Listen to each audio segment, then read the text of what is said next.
MCQs number 17 when an electron in an atom, क्या लिखा हुआ है, when an electron in an atom goes from lower to higher orbit, मतलब जब electron lower orbit से किस में जाए, हायर में जाए, इट्स क्या पूछा है, kinetic energy increase, potential energy decrease. ये क्या है, पेड्रल बोर्ड के जो ये एटॉमिक स्पेक्ट्रा है इस चैप्टर के लास्ट में जो टेक्स्ट एमसीक्यूज आते हैं जो कि एक्सरसाइज के एमसीक्यूज है, वहां से ये एमसीक्यूज मैंने उठाया हुआ है, तो वहां पर ये मौजूद। तो इसलिए क्या है, ये फास्ट पेपर के जो पेड्रल बोर्ड के फास्ट पेपर में भी आया हुआ है, एमडीकेट में तो नहीं आया हुआ है, पेड्रल बोर्ड के फास्ट पेपर में आया हुआ है। आपसे क्या पूछा, काइनेटिक एनर्जी इंक्रीज होगी, पोटेंशियल एनर्जी डिक्रीज होगी, कि मैं सिंपल पहले आपको कंसेप्ट दूंगा। यहाँ पर क्या है, लेट सपोज क्या है, न्यूक्लियस है, ये क्या है, शेल, आउटर शेल, क्या है, आउटर शेल। वो आपसे पूछे जब इलेक्ट्रॉन क्या करे, इस तरह आउटर शेल से, मतलब क्या है, लोअर शेल से, लोअर शेल से किस में जाए, हायर शेल में जाए। मतलब जब इलेक्ट्रॉन लोअर शेल से हायर शेल में जाए तो आपको पता चल जाएगा, जब इलेक्ट्रॉन लोअर से हायर शेल में जाता है तो रेडियस क्या होता है, इंक्रीज होता है। रेडियस क्या होता है, इंक्रीज होता है। अब आपसे पूछे कि जब इलेक्ट्रॉन लोअर शेल से हायर में जाए, जब लोअर से हायर में जाएगा तो रेडियस क्या होगा, इंक्रीज होगा। पहले ये क्या है, न्यूक्लियस, न्यूक्लियस से इस शेल तक ये क्या है, इसका रेडियस है। ये रेडियस, अगर इलेक्ट्रॉन यहाँ तक, अगर इलेक्ट्रॉन इसमें जाए तो रेडियस और बढ़ गया, अगर इसमें तो रेडियस और बढ़ गया। तो इलेक्ट्रॉन जब लोअर शेल से हायर में जाएगा तो रेडियस बढ़ जाएगा। अब आपसे सिंपल पूछ रहा है कि क्या काइनेटिक एनर्जी इंक्रीज होगी, potential energy decrease. Option A में लिखा है, ऑप्शन बी में क्या लिखा है, kinetic energy decrease, potential energy increase. Option C में लिखा है potential energy increase, kinetic energy भी इंक्रीज होगी। ऑप्शन डी में kinetic energy increase, kinetic energy decrease, potential energy भी डिक्रीज होगी। याद रखना, जब आप नीचे से ऊपर की तरफ जाओगे, लोअर ऑर्बिट से हायर में जाओगे, याद रखना पोटेंशियल एनर्जी क्या होती है, इंक्रीज होती है, जबकि काइनेटिक एनर्जी क्या होती है, डिक्रीज होती है। जब आपका रेडियस बढ़ता है, रेडियस क्या है, बढ़ता है। रेडियस बढ़ने का मतलब क्या है, जब आप लोअर से हायर ऑर्बिट में जाओगे, लोअर से हायर ऑर्बिट में जाओगे तो याद रखना काइनेटिक एनर्जी क्या होगी, काइनेटिक एनर्जी डिक्रीज होगी, जबकि पोटेंशियल एनर्जी क्या होगी, पोटेंशियल एनर्जी इंक्रीज होगी, पोटेंशियल एनर्जी इंक्रीज। अब याद रखना, ये आपसे अपोजिट पूछ सकता है, इसका ऑप्शन क्या पूछ, अब मैं इसका करेक्ट ऑप्शन बता रहा हूँ कि जब रेडियस बढ़ जाएगा, रेडियस बढ़ने का मतलब क्या है कि जब इलेक्ट्रॉन लोअर शेल से हायर में जाए, किससे, लोअर से हायर में जाएगा तो काइनेटिक एनर्जी डिक्रीज होगी और पोटेंशियल एनर्जी क्या होगी, increase. Kinetic energy decrease, potential energy increase. Option भी क्या है, करेक्ट ऑप्शन। अगर ये एमसीक्यूज चेंज करता है कि जब इलेक्ट्रॉन क्या है, इलेक्ट्रॉन हायर से लोअर में आ जाए, क्या, हायर टू लोअर, सही है, हायर टू लोअर, जब हायर से लोअर ऑर्बिट में आ जाए, क्या, हायर से लोअर ऑर्बिट में आ जाए, तब इसका मतलब क्या है, रेडियस डिक्रीज होगा। रेडियस क्या होगा, डिक्रीज होगा। जब रेडियस डिक्रीज होगा तो याद रखना फिर क्या होगा, फिर काइनेटिक एनर्जी क्या होगा, काइनेटिक एनर्जी इंक्रीज होगा, जबकि पोटेंशियल एनर्जी फिर क्या होगा, पोटेंशियल एनर्जी डिक्रीज होगा। कब, कंडीशन आपने याद रखना है। अगर ये एमसीक्यूज रिवर्स आता है कि जब इलेक्ट्रॉन हायर से लोअर में है, क्या, हायर शेल से लोअर में है, तब क्या होगा, तब आप याद रखना, तब काइनेटिक एनर्जी इंक्रीज होगी, पोटेंशियल क्या होगा, decrease. Kinetic increase, potential decrease, कि जब इलेक्ट्रॉन हायर से लोअर में जाए। मगर यहाँ पर आपसे पूछा है कि जब इलेक्ट्रॉन लोअर से हायर में जाए तो रेडियस क्या है, इंक्रीज हो रहा है। रेडियस जब इंक्रीज होगा तो याद रखना इलेक्ट्रॉन क्या है, इलेक्ट्रॉन हायर से लोअर में आएगा, हायर शेल से लोअर में आएगा तो याद रखना kinetic energy increase, potential energy decreases. मगर जब लोअर से हायर में जाए, किससे, लोअर शेल से हायर में जाए, जिस तरह से एमसीक्यूज में पूछा है, तब काइनेटिक एनर्जी डिक्रीज होगी और पोटेंशियल क्या होगी, इंक्रीज होगी। तो आपका करेक्ट ऑप्शन इस एमसीक्यूज के मुताबिक ये बन रहा है, सही है। अब इसके बाद MCQ number 18, what is the wavelength for the second line of piston series. आपसे क्या पूछा है कि पिस्टन सीरीज के लिए, second line of piston series के लिए वेवलेंथ क्या होगी। ऑप्शन ए में 1281.35 नैनोमीटर, ऑप्शन बी में 78 नैनोमीटर, ऑप्शन सी में 100 नैनोमीटर, ऑप्शन डी में 12 नैनोमीटर। तो सिंपल आपने क्या करना है, सिंपल एमसीक्यूज में पिस्टन सीरीज के लिए आपने याद रखना है second line of piston series. अब आपको Paschen series 1 divided by lambda is equal to Rydberg constant 1 divided by क्या, p square minus 1 divided by N square. तो आपको पता है पिस्टन सीरीज का मतलब क्या है कि जब इलेक्ट्रॉन किसी भी शेल से किस में आ जाए, थर्ड में आ जाए, किसी भी शेल से किस में आ जाए, थर्ड में आ जाए। तो पिस्टन सीरीज कौन, पहला लाइमन आता है, फिर इसके बाद बार्मर, फिर थर्ड में कौन सा आता है, पिस्टन। तो जब इलेक्ट्रॉन किसी भी शेल से ट्रांजिशन करे, किस में आ जाए, मतलब किसी भी शेल से थर्ड में आ जाए, तो वहां पर जो सीरीज बनेगी उस सीरीज को हम पिस्टन सीरीज कहेंगे। तो इसलिए फर्स्ट लाइन, अगर आपसे पूछा, मैं आपको सेकंड लाइन पढ़ा रहा हूं, अगर क्या कहता है कि फर्स्ट लाइन, एफ का मतलब क्या है, फर्स्ट, एल का मतलब क्या है। अगर आपसे पूछा है कि simple first line of piston series का वेवलेंथ फाइंड करो, तो फिर आपके साथ पी क्या होगा, पी आपके साथ तो पता है, पी तो है पिस्टन के लिए 3, मगर एन फर्स्ट लाइन के लिए एन क्या होगा, एन आपके साथ क्या होगा, 4। फर्स्ट लाइन के लिए एन 4 होगा। मगर आपसे क्या पूछा है, second line of piston series, second line of piston series के लिए वेवलेंथ फाइंड करो, तो simple second line of piston series के लिए आपके साथ पी तो 3 है, PQ3 क्योंकि किसी भी शेल से जब इलेक्ट्रॉन थर्ड में आ जाए तब पिस्टन सीरीज बनेगी, सही है। तो अब इसके बाद सेकंड लाइन के लिए आपके साथ n क्या होगा, सेकंड लाइन के साथ आपके साथ n क्या होगा 5 सेकंड लाइन का मतलब क्या है, ये क्या है, let's suppose first shell, second ये हो गया, ये थर्ड, सही है, ये फोर्थ, ये 5, सही है, ये 1, ये 2, ये 3, ये 4, ये 5। इसका मतलब ये कि जब इलेक्ट्रॉन क्या है 5 से किस में आ जाए, थर्ड में आ जाए, इसको हम क्या नाम देंगे, second line of piston series. First line of piston series का मतलब क्या है, बिल्कुल 4 से किस में आ जाए, थर्ड में आ जाए, इसको हम क्या नाम देंगे, first line of piston series. Second line of piston series का मतलब क्या है कि जब 5 से किस में आ जाए, 3 में आ जाए। इसी तरह third line of piston series का मतलब क्या होगा कि जब 6 से किस में आ जाए, 3 में आ जाए, 6 से किस में आ जाए, 3 में आ जाए। तो यह बात आपको समझ आएगी कि second line of piston series के लिए आपके साथ n क्या होगा 5, p तो ये ऑलरेडी क्या है, पिस्टन सीरीज के लिए क्या है 3। तो अभी मैं यहाँ पर पुट कर लेता हूँ, अभी एमसीक्यूज क्या है, आसान सिंपल। यहाँ पर ये ट्विस्ट था कि second line of piston series. अब आप खुद भी हल कर सकते हो। 1 divided by lambda, 1 divided by lambda is equal to r की वैल्यू क्या है 1.097 मल्टीप्लाई बाय 10 पावर क्या है +7। p आपके साथ क्या है 3, पिस्टन सीरीज के लिए p क्या है 3, तो 3 का स्क्वायर क्या बन जाएगा 9। मैं डायरेक्ट लिख रहा हूँ 1 डिवाइडेड बाय n मैंने क्या बताया, second line of piston series के लिए n क्या है 5, तो 5 का स्क्वायर 25। तो इसको आप हल करोगे ना, जब आप इसको हल करोगे आपके साथ आंसर क्या आएगा, आपके साथ आंसर क्या आएगा, आपके साथ आंसर आएगा 1281.35 नैनोमीटर। आपके साथ क्या बन जाएगा, आंसर बन जाएगा, सही है। तो इसलिए मैं यहाँ पर अभी हल नहीं कर रहा हूँ, ये क्या है जगह कम है, सही है। तो इसलिए आप खुद इसको हल कर सकते हो, मैंने बता दिया सिंपल। आप इसका एलसीएम ले लो, एलसीएम लेने के बाद फिर बाद में आप इसका रेडबर्ग कांस्टेंट से मल्टीप्लाई करो, आपके साथ खुद बहुत आंसर बन जाएगा। तो आंसर क्या आएगा 1281.35 नैनो, यहाँ पर क्या है नैनोमीटर। ऑप्शन ए क्या है करेक्ट है, सही है। तो आप खुद भी इसको हल कर सकते हो। पहले क्या ले लो, एलसीएम ले लो, फिर उसको इसके साथ मल्टीप्लाई करो, फिर आंसर को क्या करो, रिवर्स करो। आपने क्या फाइंड करना है, वेवलेंथ फाइंड करना है। 1 ओवर लेमडा फाइंड नहीं करना है। 1 ओवर लेमडा का मतलब क्या है, वेव नंबर, सिंपल लेमडा अपने वेवलेंथ फाइंड करनी है, इसलिए तो आप खुद भी कर सकते हो, सही। इसके बाद MCQ number 19, Balmer series is obtain when the transition of electron terminate on। Balmer series कब ऑब्टेन होगा, पहले क्या आता है, पहला लाइमन, फिर उसके बाद बाल्मर, फिर उसके बाद पिस्टन, फिर ब्रैकेट, फिर लास्ट में क्या आता है फंड सीरीज। तो आपसे पूछ रहा है कि इलेक्ट्रॉन किस शेल में किस ट्रांजिशन से मतलब टर्मिनेट करे, इलेक्ट्रॉन किस शेल में आकर टर्मिनेट करे, तब क्या होगी लाइमन सीरीज, कौन सी बाल्मर सीरीज बनेगी, फर्स्ट ऑर्बिट में, सेकंड में, थर्ड में, फोर्थ में। तो आपको पता भी है कि जब इलेक्ट्रॉन किसी भी शेल में से, किसी भी, ये क्या है 1, ये क्या है 2, ये क्या है 3, किसी भी शेल से जब इलेक्ट्रॉन किसी भी शेल से किस में टर्मिनेट करे, 2 में आ जाए, किसी भी शेल से किस में आ जाए, 2 में आ जाए, किसी भी शेल से किस में आ जाए, 2 में आ जाए, तब कौन सी सीरीज बनेगी, बाल्मर सीरीज। जब इलेक्ट्रॉन किसी भी शेल से सेकंड ऑर्बिट में आए, ऑर्बिट का मतलब क्या है शेल, जब इलेक्ट्रॉन किसी भी शेल से या किसी भी ऑर्बिट से सेकंड में आ जाए तो कौन सी सीरीज बनेगी, बाल्मर सीरीज बनेगी। तो ऑप्शन बी क्या है करेक्ट, सेकंड ऑर्बिट। इसके बाद MCQ number 20, black body radiation is the example of continuous spectra, band spectra, line spectra, D में आ। ये आपको याद होना चाहिए कि ब्लैक बॉडी रेडिएशन किसका एग्जांपल है, is the example of continuous spectra. अगर आता कि मॉलिक्यूलर स्पेक्ट्रा किसका एग्जांपल है, अभी तीनों का बता रहा हूं। अब ब्लैक बॉडी रेडिएशन किसका एग्जांपल है, कंटिन्यूअस स्पेक्ट्रा का एग्जांपल है। अगर आता कि बैंड स्पेक्ट्रा किसका एग्जांपल है, बैंड स्पेक्ट्रा मॉलिक्यूलर क्या है, मॉलिक्यूलर से मॉलिक्यूल कौन से स्पेक्ट्रम बनाते हैं, बैंड स्पेक्ट्रा।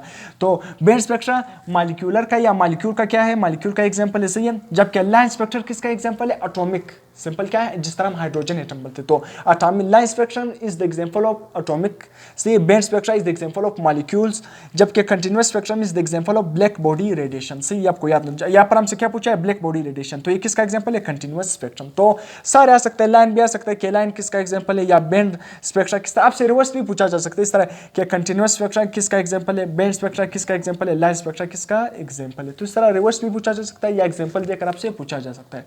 इसके बाद MCQ number 21, the longest wavelength for the Lyman series the N will be. अब आपसे क्या पूछा है कि लाइमन सीरीज के लिए लॉन्गेस्ट वेवलेंथ जब आप फाइंड करोगे ना तो एन क्या होगी। लॉन्गेस्ट सीरीज का मतलब क्या है, लॉन्गेस्ट वेवलेंथ का मतलब क्या है, मिनिमम एनर्जी, क्योंकि एनर्जी और वेवलेंथ में कौन सा रिलेशन है, इनवर्स रिलेशन है।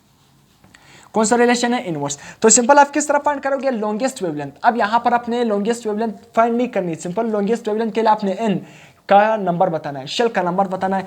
पहले क्या कौन सी सीरीज का पूछा, Lyman first series, Lyman series, फिर क्या आती है, बाल्मर सीरीज। तो मैंने आपको बताया कि जब आप क्या करोगे, लाइमन का मतलब क्या है, लॉन्गेस्ट सीरीज फाइंड करोगे, क्या लॉन्गेस्ट सीरीज नहीं, लॉन्गेस्ट वेवलेंथ फाइंड करोगे ना, तो ये क्या है 1, n इज इक्वल टू 1, ये क्या है n इज इक्वल टू 2। मैंने आपको बताया जब इलेक्ट्रॉन किसी भी शेल से किस में आ जाए, फर्स्ट में आ जाए, तो अब कौन सी सीरीज बनेगी, Lyman series. Lyman first series भी है। तो अब आपने लॉन्गेस्ट वेवलेंथ बताना है। लॉन्गेस्ट वेवलेंथ जब इलेक्ट्रॉन बिल्कुल साथ वाले में से आ जाए, फर्स्ट में से, जब साथ वाले शेल में से फर्स्ट में आ जाए, तब जो वेवलेंथ होगा वो क्या होगा, मैक्सिमम होगा। तो मैक्सिमम वेवलेंथ कब होगा, जब लाइमन सीरीज के लिए जब n क्या हो 2, जब n क्या हो 2। तो ऑप्शन बी क्या है, करेक्ट। सही है। तो जब साथ वाले में से आ जाएगा, इलेक्ट्रॉन ट्रांजिशन करेगा 1 में से, साथ वाले मतलब बिल्कुल सेकंड शेल से फर्स्ट में आ जाएगा, तब वेवलेंथ क्या होगी, वहां पर वेवलेंथ क्या होगी, मैक्सिमम होगी, जबकि एनर्जी क्या होगी, कम। एनर्जी कितनी, जितना इलेक्ट्रॉन हायर शेल से लोअर में आ जाएगा, मतलब इलेक्ट्रॉन जितना, मतलब थर्ड से फर्स्ट में आए या 6 से फर्स्ट में आए, 7 से फर्स्ट में आ जाए, तो एनर्जी उतनी क्या होगी, ज्यादा होगी। हमने मैक्सिमम एनर्जी फाइंड नहीं करनी है, मैक्सिमम एनर्जी फाइंड नहीं करनी है, हमने क्या बताना है, मैक्सिमम वेवलेंथ। तो मैक्सिमम वेवलेंथ किस तरह ऑब्टेन होगा, जब इलेक्ट्रॉन बिल्कुल किसका, लाइमन का पूछा है। तो लाइमन सीरीज कब ऑब्टेन होगी, जब कोई भी इलेक्ट्रॉन किस में, फर्स्ट शेल में आ जाए, तो लाइमन सीरीज ऑब्टेन होगी। तो अब मैक्सिमम वेवलेंथ कब ऑब्टेन होगा, जब बिल्कुल साथ वाले में से फर्स्ट में आ जाए। तो जब 2 में से फर्स्ट में आ जाएगा, तो तब n क्या होगा, मतलब 2 में से फर्स्ट में आ जाए, तो वेवलेंथ क्या होगा, मैक्सिमम। तो ऑप्शन बी क्या है, करेक्ट। n क्या होगा, 2 होगा। MCQ number 22, the ratio of the longest and shortest wavelength for the Paschen series. अब आपने क्या फाइंड करना है, रेशियो फाइंड करना है मैक्सिमम टू मिनिमम वेवलेंथ का। मैंने आपको मैक्सिमम वेवलेंथ का भी शॉर्ट ट्रिक बताया और मिनिमम वेवलेंथ का भी शॉर्ट ट्रिक बताया। आप सिंपल उन दोनों का रेशियो ले लो, ट्रिक का रेशियो ले लो, maximum wavelength divided by minimum wavelength formula. आपके साथ एक और ट्रिक आएगा, तो यहाँ पर मैं डायरेक्ट लिख रहा हूँ, आप लॉन्ग प्रोसेस से भी कर सकते हो। पहले मिनिमम वेवलेंथ फाइंड करो, फिर मैक्सिमम फाइंड करो, फिर मैक्सिमम टू मिनिमम शॉर्ट आप रेशियो ले लो, तो टाइम बहुत ज्यादा लगेगा। तो सिंपल आपने एक शॉर्ट ट्रिक याद करना है कि जब किसी भी सीरीज का आपने मैक्सिमम टू मिनिमम क्या करना है, मैक्सिमम टू मिनिमम वेवलेंथ का रेशियो फाइंड करना है, तो आपने ये ट्रिक याद करना है, maximum wavelength divided by minimum wavelength. इसका अगर आपने रेशियो फाइंड करना है, तो रेशियो क्या है आपके साथ याद रखना, n square divided by n square minus p का स्क्वायर। ये शॉर्ट ट्रिक आपने याद करना है। सही है, मैक्सिमम टू मिनिमम वेवलेंथ किसी भी सीरीज का। अब याद रखना, पेस्टन सीरीज के लिए p क्या होगा, पेस्टन सीरीज के लिए P3, क्योंकि जब इलेक्ट्रॉन किसी भी शेल से किस में आ जाए, थर्ड में आ जाए, तब कौन सी सीरीज ऑब्टेन होगी, पेस्टन सीरीज। और पेस्टन सीरीज कौन सा सीरीज है, थर्ड सीरीज। तो इसलिए इलेक्ट्रॉन जब किसी भी शेल में से थर्ड में आ जाएगा, तो कौन सी सीरीज ऑब्टेन होगी, पेस्टन। अब n इसके लिए क्या होगा, n इसके साथ 3 के बाद हो सकता है, मतलब 4 हो सकता है, 5 हो सकता है, 6 हो सकता है। याद रखना, यहाँ पर जो आपने n पुट करना है, बिल्कुल साथ वाला पुट कर देना है। p के बाद क्या हो, एक इंक्रीज, मतलब इलेक्ट्रॉन क्या होगा, ये क्या है, लेट सपोज मैं इसको थर्ड शेल मान रहा हूँ, सो ये मैं फर्स्ट सेकंड नहीं बना रहा हूँ, ये हमारे साथ क्या है 4, इसी तरह 5, 6, 7, 8। तो जब याद रखना, जब इलेक्ट्रॉन 4 में से भी क्या है, थर्ड में आ जाए, तो बी पेस्टन सीरीज ऑब्टेन होगी। 5 में से थर्ड में, 6 में थर्ड आ जाए, या इन्फिनिटी में से थर्ड में आ जाए, तब कौन सी सीरीज ऑब्टेन होगी, पेस्टन। मगर याद रखना, इस शॉर्ट ट्रिक में आपने n कौन सा पुट करना है, आपने n बिल्कुल साथ वाला, p के बाद जो आने वाला, p के बाद क्या है n, मतलब 4 में से जब किस में आ जाए, थर्ड, तो आपने क्या पुट करना है, n यहाँ पर क्या पुट कर देना है, 3 के बाद, मतलब एक इंक्रीज p+1। आपने n क्या पुट कर देना है, n बिल्कुल p+1, मतलब p क्या है 3, तो 3 में एक ऐड कर देना, क्या बन जाएगा 4। सही है। तो इसलिए हर सीरीज के लिए आपने क्या होगा, अगर तो हर सीरीज के लिए आपने क्या करना है, n को क्या पुट कर देना है, आने वाला, बिल्कुल मतलब क्या है, इसके साथ वाला। जिस तरह 4 में से क्या आ जाए, थर्ड में आ जाए, तो साथ वाला बिल्कुल 3 के साथ कौन सा है, 4। तो इसलिए 4 में से जब थर्ड में आ जाए, तो इसलिए n आपने कौन सा पुट करना है, बिल्कुल साथ वाला। सही है। तो यहाँ पर आपके साथ शॉर्ट ट्रिक, आपके साथ क्या है, n आपके साथ क्या होगा 4, तो 4 का स्क्वायर क्या है 16 डिवाइडेड बाय n आपके साथ क्या है 4, तो 4 का स्क्वायर क्या बन जाएगा 16 माइनस p आपके साथ क्या है, पेस्टन सीरीज के लिए 3, तो 3 का स्क्वायर क्या बन जाएगा 9, तो सिंपल 16 आप डिवाइडेड बाय 16 में से -9, तो 7, 16 डिवाइडेड बाय 7 आपके साथ मैक्सिमम टू मिनिमम वेवलेंथ का रेशियो। कितना जल्दी आ गया, आप लॉन्ग प्रोसेस से भी कर सकते हो, इस तरह शॉर्ट ट्रिक से भी कर सकते हो। तो ये मैक्सिमम टू मिनिमम वेवलेंथ का शॉर्ट ट्रिक आपने याद करना है, क्या है 16 to 7, 16 divided by 7, option B क्या है, करेक्ट। सही है। अगर मैं इस एमसीक्यूज को चेंज करूं, अगर मैं इस एमसीक्यूज में क्या बताऊं कि पेस्टन सीरीज नहीं, पेस्टन सीरीज अगर मैं आपसे पूछूं किसका फाइंड करो, लेट सपोज अगर मैं आपसे पूछूं लाइमन का फाइंड करो, सही है, मैं आपको ये n का कंसेप्ट दे रहा हूं ताकि अच्छी तरह आपको समझ आ जाए। सही है। अगर मैं इस एमसीक्यूज को चेंज करूं, मैं क्या पूछूं कि the ratio of longest to shortest wavelength for Lyman series, किसके लिए, लाइमन सीरीज के लिए फाइंड करो। सही है। आपने क्या करना है, फिर से यही शॉर्ट ट्रिक क्या करना है, यूज करना है, किसके लिए, ये एमसीक्यूज तो हो गया 22 नंबर एमसीक्यूज हो गया। सही, मगर मैं आपको इसको थोड़ा अल्टरनेटिव बता रहा हूं कि अगर लाइमन के लिए आ गया, तो शॉर्ट ट्रिक आपने किस तरह याद करना है, फर्स्ट सीरीज, लाइमन क्या है फर्स्ट सीरीज, तो लाइमन के लिए पी क्या है आपके साथ 1, इलेक्ट्रॉन किसी भी शेल में से फर्स्ट में आ जाए, तो कौन सी सीरीज ऑब्टेन होगी, लाइमन। अब इसके लिए n क्या होगा, n आपके साथ क्या है 2, 3 हो सकता है, 4 हो सकता है, f टू इन्फिनिटी। तो आपने n कौन सा पुट कर देना है, मैंने आपको बताया आपने n क्या पुट कर देना है, n is equal to p+1, p क्या है आपके साथ 2, 1, p क्या है 1 प्लस और एक आपके साथ ये 1, तो क्या है 2, तो एन आपने कौन सा पुट करना है, मैंने आपको बताया बिल्कुल साथ वाला। एन क्या है 2 आपने पुट कर देना है, एन क्या पुट कर देना है 2। तो सिंपल आप यहाँ पर इसका रेशियो फाइंड करो। एन आपके साथ क्या है 2, तो 2 का स्क्वायर 4 डिवाइडेड बाय एन क्या है, एन आपके साथ 2, तो 2 का स्क्वायर 4 माइनस पी आपके साथ क्या है 1, तो 1 का स्क्वायर 1 होता है। तो सिंपल 4 डिवाइडेड बाय 4 में से 1 माइनस करो, क्या आंसर बन जाएगा 4 डिवाइडेड बाय 3। ये क्या है maximum to minimum wavelength for the Lyman series आपके साथ। और मतलब लाइमन का किसी भी सीरीज का पूछा जा सकता है, लाइमन, बालमन, प्रेस्टन, फंड, ब्रिकेट, किसी का भी पूछा जा सकता है। तो इसलिए मैंने एन का कंसेप्ट दे दिया। एन बिल्कुल साथ वाला होना चाहिए, क्या है बिल्कुल साथ, मतलब पी से 1 इंक्रीज होना चाहिए। पी अगर 1 था तो एन क्या होना चाहिए 2, पी अगर 2 था तो एन क्या होना चाहिए 3, पी अगर 4 था तो एन क्या होना चाहिए 5। तो आपको समझ आ गया, बस ये मैक्सिमम टू मिनिमम वेवलेंथ का कांसेप्ट यहाँ तक आपका क्लियर हो गया। अगर सीरीज का मैक्सिमम टू मिनिमम वेवलेंथ का रेशियो फाइंड करना है तो आपने ये शॉर्ट ट्रिक लगा देना है, सही है, बिल्कुल आपके साथ आंसर आएगा जल्दी में। तो यहाँ तक आप स्क्रीनशॉट ले सकते हो। उसके बाद हम क्या करेंगे, नेक्स्ट एमसीक्यूज डिस्कस करेंगे। MCQs number 23, the energy of electron in the fourth orbit of hydrogen atom resides. आपसे क्या पूछे कि जब इलेक्ट्रॉन फोर्थ ऑर्बिट में होगा ना तब उसकी एनर्जी क्या होगी। याद रखना ये कुछ यहाँ पर मैंने एमसीक्यूज यहाँ पर शामिल किया है कि एनर्जी कब प्लस में होगी कब माइनस, ये आपको मैं बताऊंगा अभी। को अक्सर स्टूडेंट इससे कंफ्यूज होते हैं। अब आपसे क्या पूछे कि the energy of electron in the fourth orbit of hydrogen atom resides. जब क्या होगा हाइड्रोजन एटम में, जब क्या होगा फोर्थ शेल में, जब इलेक्ट्रॉन रिजाइड करा होगा, मतलब वहां पर क्या होगा न्यूक्लियस के साथ बॉन्ड होगा ना। रिजाइड का मतलब है कि जब इलेक्ट्रॉन क्या होगा, ये क्या है nucleus, first shell, second shell, third shell, ये क्या है फोर्थ शेल। जब इलेक्ट्रॉन क्या होगा फोर्थ शेल में होगा ना, ये क्या है फोर्थ शेल। जब यहाँ पर इलेक्ट्रॉन प्रेजेंट होगा ना तो वो न्यूक्लियस के साथ तो बॉन्ड है नहीं, न्यूक्लियस का तो वो क्या है, उसका न्यूक्लियस फोर्स उस पर अट्रैक्शन तो है, न्यूक्लियस के अट्रैक्शन में तो है, न्यूक्लियस के कमांड में।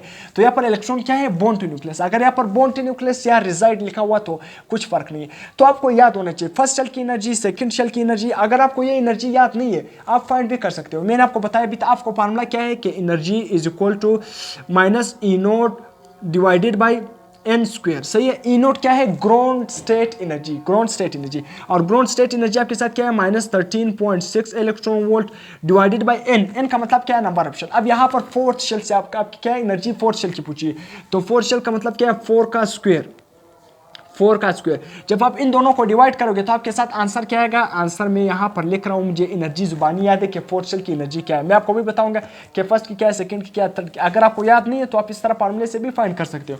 तो आंसर आपके साथ क्या आएगा माइनस फोर्थ शेल का है माइनस 0.85 इलेक्ट्रॉन वोल्ट आपके साथ फोर्थ शेल की एनर्जी है। जब इलेक्ट्रॉन फोर्थ शेल में रिजाइड कर रहा होगा, न्यूक्लियस के साथ बॉन्ड होगा, तो उसकी एनर्जी क्या होगी वहां पर माइनस 0.85 इलेक्ट्रॉन वोल्ट। तो आपके साथ ऑप्शन कौन सा करेक्ट हो गया डी। आप इसको जुबानी भी याद कर सकते हो, सही है। जुबानी किस तरह आप याद करोगे फर्स्ट सेकंड थर्ड, या आप इस तरह भी फाइंड कर सकते हो। फर्स्ट शेल अगर आपसे पूछा जाए तो वो यहाँ पर 1 लिखो, अगर सेकंड का, थर्ड का, फोर्थ का, तो इनकी जगह सिर्फ आप वैल्यू पुट करते जाओ, उसका स्क्वायर ले लो और ग्राउंड स्टेट की एनर्जी से डिवाइड करो, आपके साथ हर शेल की एनर्जी आएगी। मगर मैं आपको कहता हूँ कि आप क्या है ये फर्स्ट शेल एनर्जी, सेकंड ये क्या हो थर्ड, लेट्स सपोज ये फोर्थ, ये 5, सी ये फर्स्ट शेल, ये सेकंड, ये थर्ड, ये फोर्थ, ये 5, सही है। फर्स्ट शेल की एनर्जी क्या है माइनस 13.6 इलेक्ट्रॉन वोल्ट, सेकंड की क्या है माइनस 3.4 इलेक्ट्रॉन वोल्ट, थर्ड की क्या है माइनस 1.5 इलेक्ट्रॉन वोल्ट, ये क्या है 1.5, सही है 1.5। इसके बाद फोर्थ की क्या है, फोर्थ की सिंपल आपके साथ क्या है माइनस 0.8 इलेक्ट्रॉन वोल्ट जो अभी हमने फाइंड की। इसी तरह फिफ्थ की क्या है माइनस 0.5 इलेक्ट्रॉन वोल्ट, सही है, ये फिफ्थ की है। तो इसी तरह आप जाते जाओ। अगर आप ये याद कर सकते हो 5 तक, अगर नहीं याद कर सकते हो तो सिंपल आपके साथ फार्मूला भी है, कैलकुलेशन आप कर सकते हो। अगर कैलकुलेशन कर सकते हो, जल्दी जल्दी में कैलकुलेशन करते हो तो भी सही है। अगर जल्दी जल्दी में कैलकुलेशन नहीं कर सकते हो, मतलब फार्मूला भूल गए हो या इसके साथ एनर्जी किसी भी शेल का एनर्जी आप भूल गए हो ना, वहाँ पर इलेक्ट्रॉन की एनर्जी क्या होगी, तो आप फार्मूले को 20 दिन में याद रखो minus E naught divided by N square. E naught का मतलब ground state energy, ground state energy minus 13.6 electron volt. तब आपको या तो सिंपल ग्राउंड स्टेट की एनर्जी याद करो, आप यहाँ पर शेल का नंबर पुट करते जाओ। किसी भी शेल का एनर्जी आपसे पूछे कि शेल का एनर्जी नहीं, वहां पर जो इलेक्ट्रॉन है, किसी भी शेल में इलेक्ट्रॉन की एनर्जी जो वहां पर बॉन्ड होगा न्यूक्लियस के साथ रिजाइड कर रहा होगा, तो आप क्या करो वहां पर एनर्जी, यहाँ पर शेल का नंबर पुट करो, ग्राउंड स्टेट से डिवाइड करो, फिर आपके साथ एनर्जी का क्या आएगा आंसर आएगा। या तो सिंपल आप यहाँ इसकी वैल्यू याद करो 5 6 तक याद करो, आपके साथ जल्दी फिर आंसर आएगा, कैलकुलेशन से बचोगी। इसके बाद MCQ number 24, which is incorrect for X-ray, X-rays के लिए क्या इनकरेक्ट होगा? डैमेज लिविंग टिश्यू, इनकरेक्ट पूछा है, मतलब गलत क्या होगा? डैमेज लिविंग टिश्यू, ये तो बिल्कुल सही है कि एक्सरे डैमेज क्या करता है? लिविंग टिश्यू को डैमेज करता है। ऑप्शन बी में ionization atom through photo ionization, बिल्कुल आयनाइजेशन कर सकता है एक्सरे, क्या कर सकता है? आयनाइजेशन कर सकता है फोटो आयनाइजेशन के जरिए, फोटो इलेक्ट्रिक। इसके बाद डाइफ्रेक्टेड बाय क्रिस्टल लेटिस, बिल्कुल आप ये क्या होगा? डाइफ्रेक्ट होते हैं क्रिस्टल लेटिस से। एक्सक्यूज नंबर डी में क्या लिखा है? Can not cause photo electric effect, ये आपके साथ पता भी है कि आपने पढ़ा भी है कि ये एक्सरेस के जरिए हम फोटो इलेक्ट्रिक इफेक्ट कर सकते हैं, एक्सरे के जरिए हम फोटो इलेक्ट्रिक इफेक्ट कर सकते हैं, तो ये गलत है। इसने बताया can not cause photo electric, बिल्कुल ये क्या है? आपसे गलत ऑप्शन पूछा है, तो डी क्या है? गलत ऑप्शन। इसके बाद MCQs number 25, the ratio of minimum to maximum wavelength for Balmer series. अब यहाँ पर ट्विस्ट है, क्या पूछा है? मिनिमम टू मैक्सिमम, मैंने क्या बताया? Maximum to minimum. अब रिवर्स पूछा है, मिनिमम टू मैक्सिमम। आपके साथ जो आंसर आ गया मैक्सिमम टू मिनिमम, मैंने आपको फार्मूला बताया था कि जब आप किसी भी सीरीज का आपसे मैक्सिमम टू मिनिमम वेवलेंथ पूछा जाए, जो आंसर आ जाए ना, आप उसको रिवर्स करो, मिनिमम टू मैक्सिमम फाइंड करो। अब यहाँ पर मैं बता रहा हूँ आप लोग, क्या मैंने क्या बताया कि जब आप किसी भी सीरीज में maximum to minimum wavelength find करोगे तो आपके साथ फार्मूला क्या है? Lambda max to lambda minimum. Formula क्या था? N square divided by N square minus P square. ये क्या है? Maximum to minimum. अब आपसे क्या पूछा है कि मुझे बताओ मिनिमम टू मैक्सिमम का रेशियो बताओ, किसका बताओ? Minimum to maximum. जो आंसर आ जाए उसको रिवर्स कर दो, वो मिनिमम टू मैक्सिमम हो जाएगा, सिंपल। किसका पूछा है? लाइमन, किसका? Sorry, Balmer series. Balmer series के लिए मैंने आपको बताया पी क्या है? सेकंड सीरीज है ना, पी क्या होगा?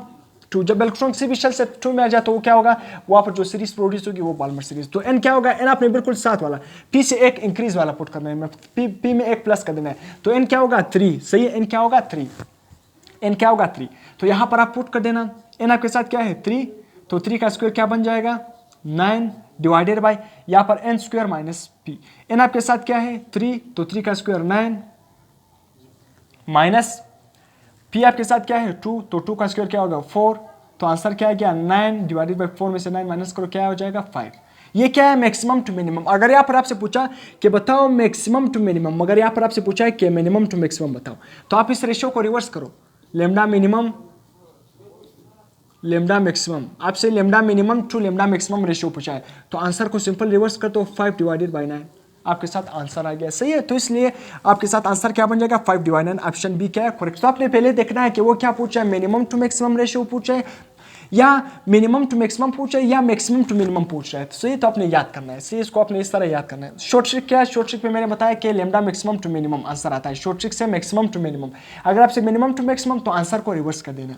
इसके बाद MCQ number 26, the energy required to completely remove electron from first Bohr orbit, i.e. the ionization energy is। आपसे क्या पूछा? आयनाइजेशन। जब आप क्या है बोर ऑर्बिट के, मतलब आपने बोर थ्योरी तो पढ़ी है ना, आपसे क्या पूछे कि जब फर्स्ट ऑर्बिट से हम इलेक्ट्रॉन को रिमूव करें, कंप्लीटली रिमूव करना चाहते हैं, तो वहां पर हमें कितनी एनर्जी रिक्वायर्ड होगी।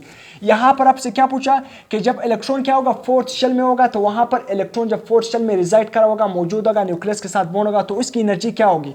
मैंने आपसे बताया कि जब आपसे ये नहीं पूछा रिक्वायर्ड कि हम फर्स्ट शेल से इलेक्ट्रॉन को रिमूव कर रहे हैं तो हमें कितनी एनर्जी रिक्वायर्ड होगी, सेकंड से रिमूव कर रहे हैं तो हमें कितनी एनर्जी रिक्वायर्ड होगी, तो हम ग्राउंड स्टेट से इलेक्ट्रॉन को रिमूव होगी तो हमें कितनी एनर्जी रिक्वायर्ड होगी। जब रिक्वायर्ड का पूछे तो फिर आपका आंसर क्या होगा? प्लस, क्योंकि एनर्जी आपको देनी पड़ेगी, फिर आपको प्लस निशान लगाना चाहिए, फिर माइनस में नहीं जाओगे।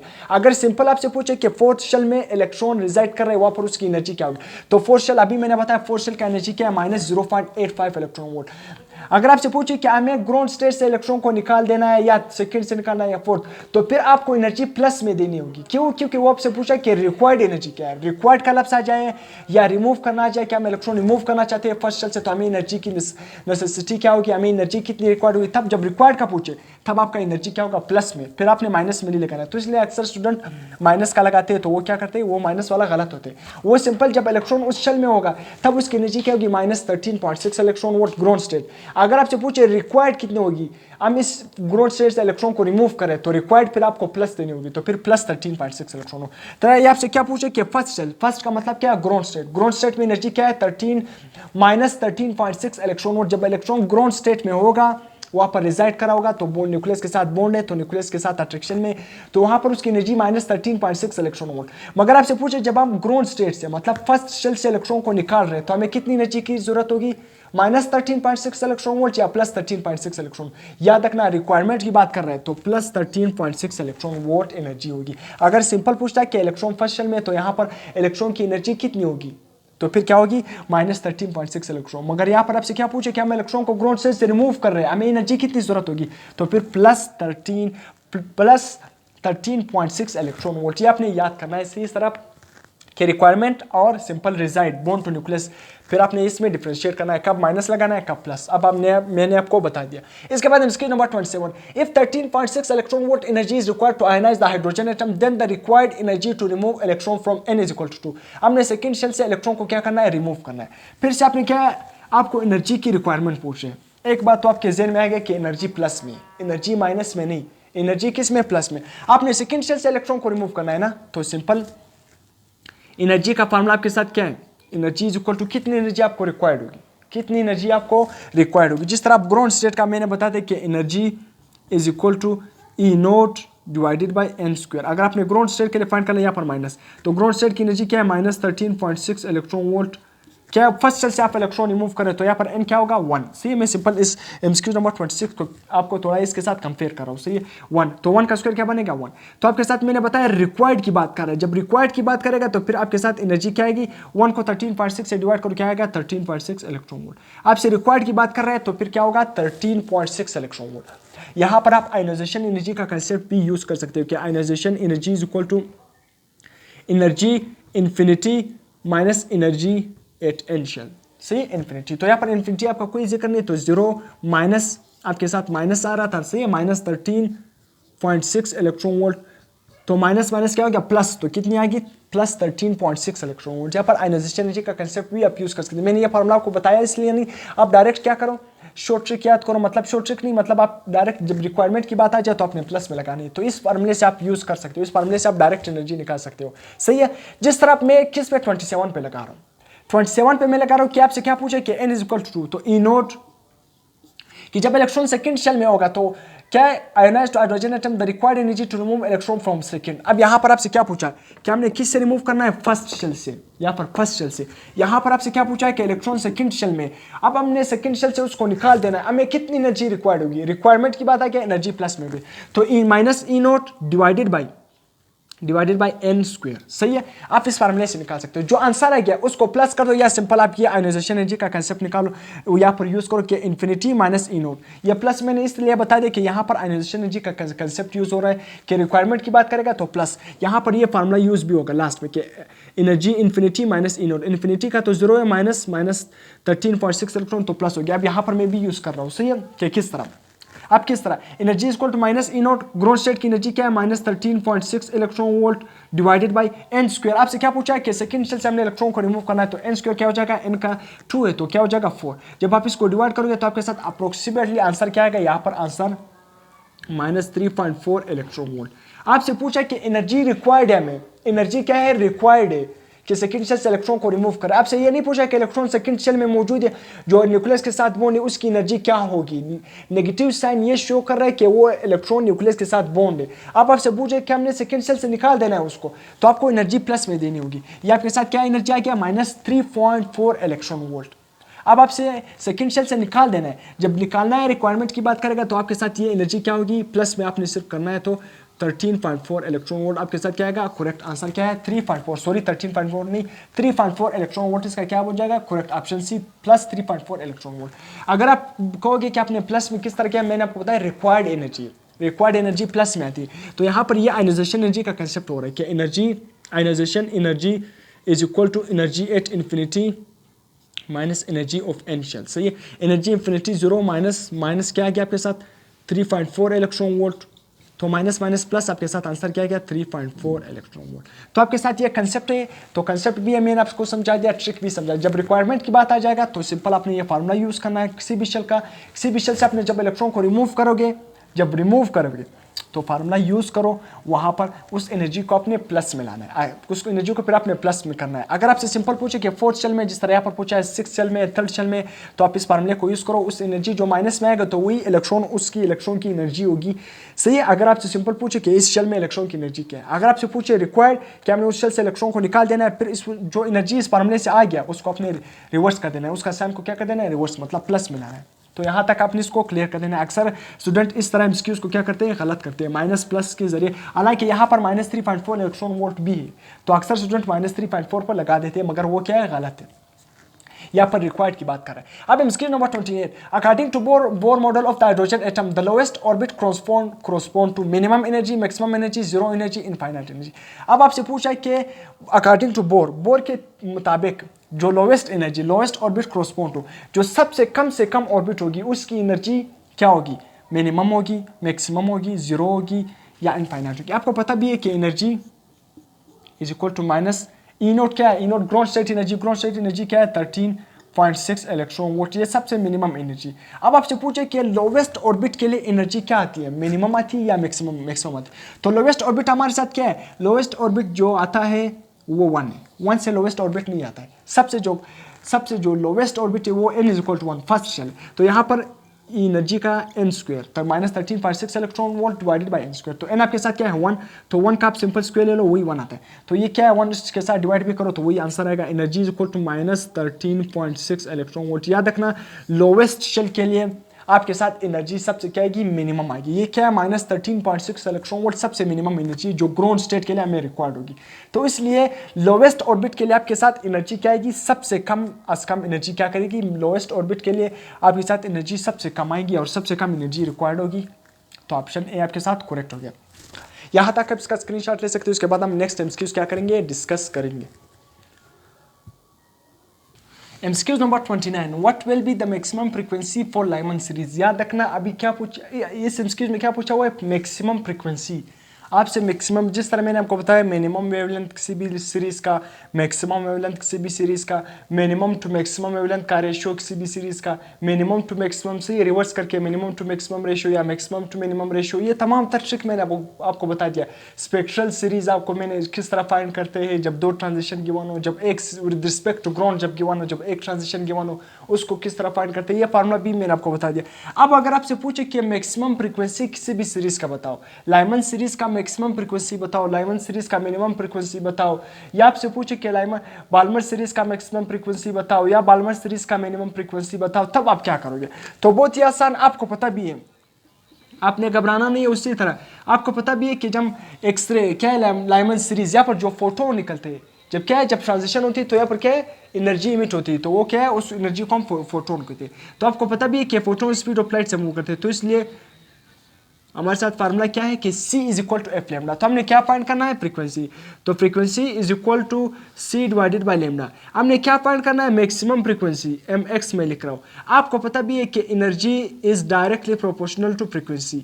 सही है, एनर्जी और फ्रीक्वेंसी का कौन सा रिलेशन है, डायरेक्ट रिलेशन है। जबकि एनर्जी और फ्रीक्वेंसी का डायरेक्ट रिलेशन है, मगर इन दोनों का वेवलेंथ के साथ कौन सा रिलेशन है, इन दोनों का वेवलेंथ के साथ इनवर्स रिलेशन है। अगर आपसे पूछे मैक्सिमम फ्रीक्वेंसी बता दो, इसका मतलब क्या है, मैक्सिमम एनर्जी, मतलब मैक्सिमम फ्रीक्वेंसी का तो ही मतलब है कि अगर फ्रीक्वेंसी मैक्सिमम आ रहा है तो मतलब एनर्जी भी क्या होगी, मैक्सिमम, मगर वेवलेंथ क्या होगा, मिनिमम। तो यहाँ पर आपने क्या इस फार्मूले में क्या लिखना है, वेवलेंथ इज मिनिमम।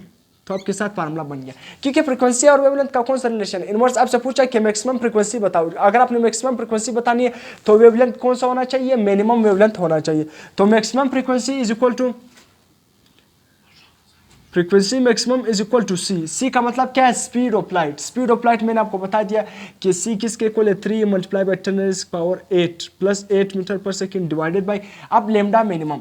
अब लेमडा मिनिमम मैंने किसके पूछ रहा है आपसे, कौन सी सीरीज का पूछ रहे हैं, लाइमन सीरीज। अब लाइमन सीरीज बहुत ही आसान, अगर आप उसका मिनिमम वेवलेंथ फाइंड करोगे तो मिनिमम वेवलेंथ क्या है, मैं यहाँ पर लिख रहा हूँ। अगर आपने किसी भी सीरीज का मिनिमम वेवलेंथ फाइंड करना है तो आपको मैंने ट्रिक क्या बताया था कि minimum wavelength is equal, simple trick use करो, minimum wavelength is equal to p square divided by r। तो आपको पता भी है कि लाइमन सीरीज के लिए p क्या है, जब इलेक्ट्रॉन किसी भी शेल से किस में आ जाए, कहाँ पर टर्मिनेट करे, फर्स्ट में आ जाए। लाइमन कौन सी सीरीज है, फर्स्ट सीरीज है। इलेक्ट्रॉन किसी भी शेल में से फर्स्ट में आ जाए तो कौन सी सीरीज बनेगी, लाइमन। तो लाइमन के लिए p क्या है, 1 का स्क्वायर 1 ही होता है डिवाइडेड बाई r। तो मिनिमम वेवलेंथ क्या है लाइमन के लिए 1 divided by R, 1 divided by R. तो यहाँ पर मैं लिख सकता हूँ लेमडा मिनिमम किसके इक्वल है 1 डिवाइडेड बाई आर, 1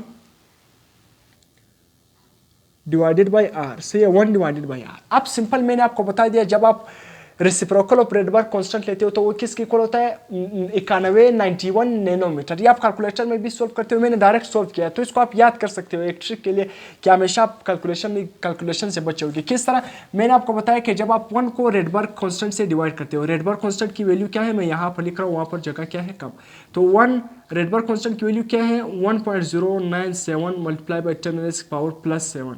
सही है, जब आप 1 को इस वैल्यू से डिवाइड करोगे, याद रखना, तो आपके साथ आंसर क्या आएगा, आपके साथ आंसर में यहाँ पर लिख रहा हूँ 91 नैनोमीटर। ये मैंने आपको बताया भी है क्या 91 नैनोमीटर। तो इसलिए जिधर भी 1 divided by R Rydberg constant आ जाए तो वहां पर आपने क्या करना है 91 नैनोमीटर लिखना है। तो जब आप 1 को रेडबर्ग कांस्टेंट से डिवाइड करोगे, रेडबर्ग कांस्टेंट की वैल्यू क्या है 1.097 10⁻⁻7। तो जब आप इन दोनों को डिवाइड करोगे तो आपके साथ क्या आएगा 91 नैनोमीटर। इसको रोल अप करके अप्रोक्सीमेटली क्या आता है 91 नैनोमीटर। तो 1 डिवाइडेड बाई आर की जगह मैं लिख सकता हूँ ना 91 नैनोमीटर। नैनो का मतलब क्या है 10⁻⁻, मैं लिख रहा हूँ यहाँ पर 10⁻⁻⁹ सही मीटर।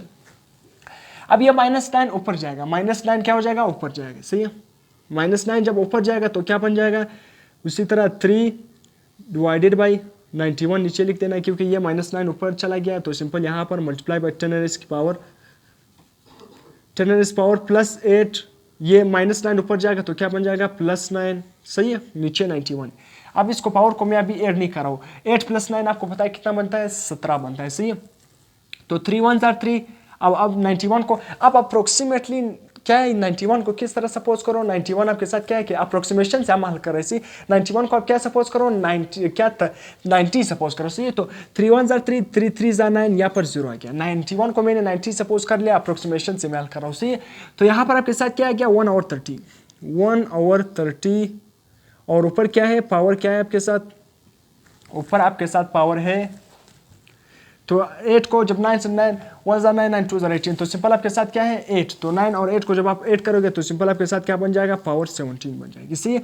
तो 1 डिवाइडेड बाई यहाँ पर 3, सही है। इस 30 को मैं इस तरह भी लिख सकता हूँ कि 3 मल्टीप्लाई बाई 10⁻⁻1, सही। तो ये पावर क्या हो जाएगा ऊपर चला जाएगा।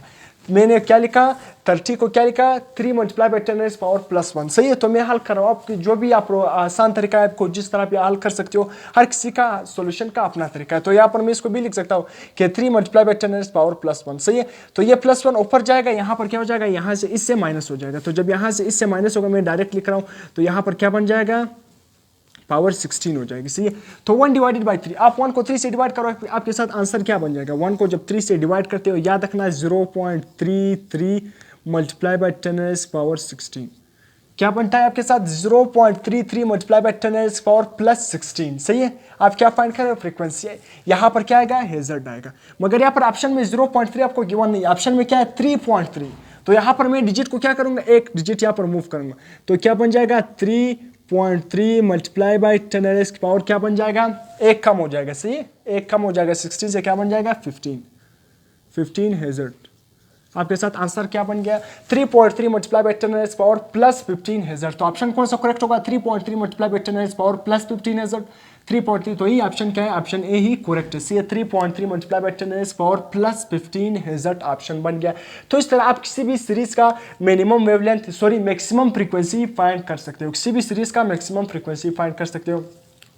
अब हम किसी भी सीरीज का अगर हमने मिनिमम फ्रीक्वेंसी फाइंड करना है तो फिर आप क्या करोगे, तो फिर यहाँ पर आपने लेमडा मैक्सिमम पुट करना है, क्योंकि फ्रीक्वेंसी का वेवलेंथ के साथ कौन सा रिलेशन इनवर्स, वो एमसीक्यूज भी आएगा, वो भी मैं बताऊंगा। अगर आपने किसी भी सीरीज में वैसे बता रहा हूँ, अगर आपने किसी भी सीरीज का मिनिमम फ्रीक्वेंसी फाइंड करना है तो फ्रीक्वेंसी का वेवलेंथ के साथ इनवर्स रिलेशन फार्मूला यही लगाना है, मिनिमम फ्रीक्वेंसी फाइंड करना है, मगर यहाँ पर फिर वेवलेंथ कौन सा होगा, वेवलेंथ मैक्सिमम आएगा, वेवलेंथ फिर आपने मैक्सिमम पुट करना है। तो इस तरह आप किसी भी सीरीज का मैक्सिमम वेवलेंथ मिनिमम वेवलेंथ किस तरह फाइंड कर सकते हो, इस फार्मूले के जरिए, सही है।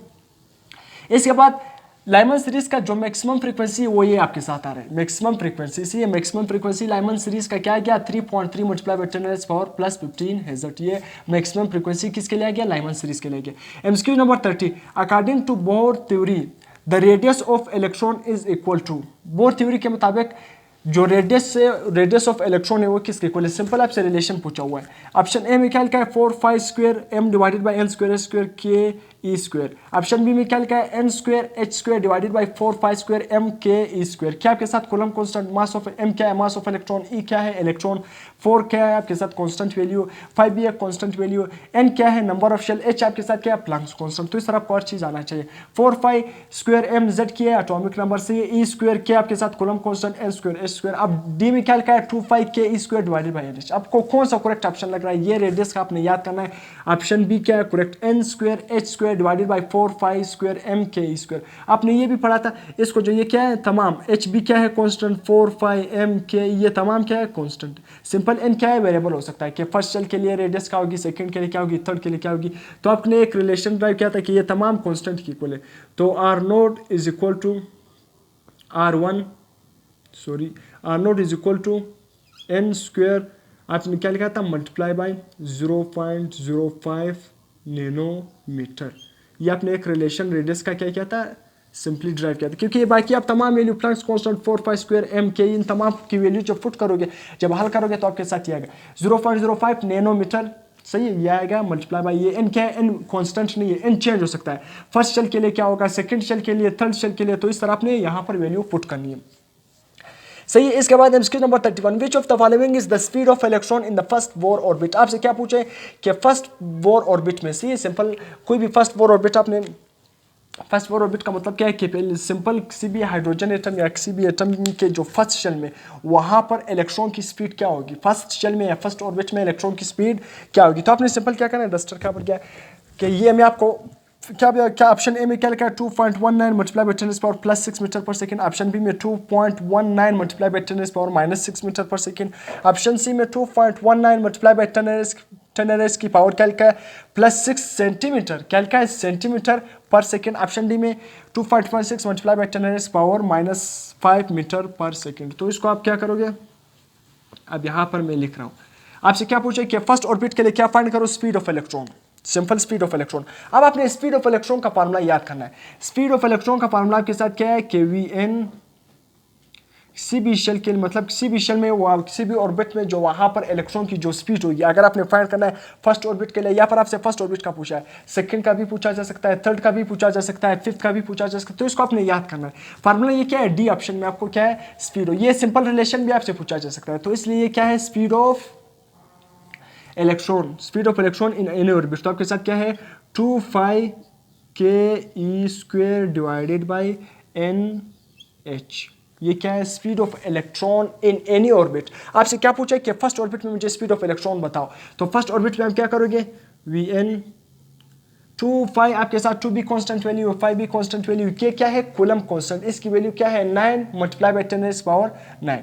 अब इसके बाद ई क्या है, एक चार्ज ऑफ इलेक्ट्रॉन, एन आपके साथ क्या है नंबर ऑफ शेल, एन क्या है चेंज हो सकता है, एच आपके साथ क्या प्लैंक्स कांस्टेंट। तमाम वैल्यू यहाँ पर पुट कर देना, आपके साथ सिंपल क्या आ जाएगा आंसर आ जाएगा। एन की जगह क्या पुट कर देना एन, तो आपके साथ आंसर क्या आएगा सिंपल 2.19 मल्टीप्लाई बाय 10 की पावर क्या आ जाएगा plus 6 metre per second.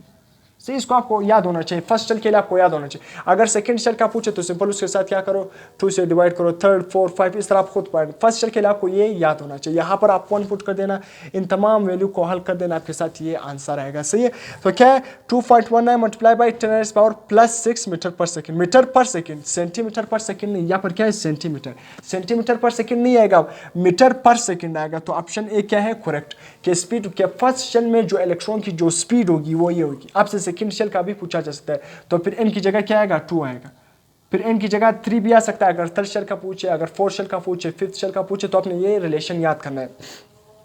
MCQ number 32, types of emission spectrum. आपसे सिंपल पूछे कि एमिशन स्पेक्ट्रम के जो टाइप्स है वो कितने हैं। तो ऑप्शन ए में 3, ऑप्शन बी में 2, ऑप्शन सी में 4, ऑप्शन डी में 1।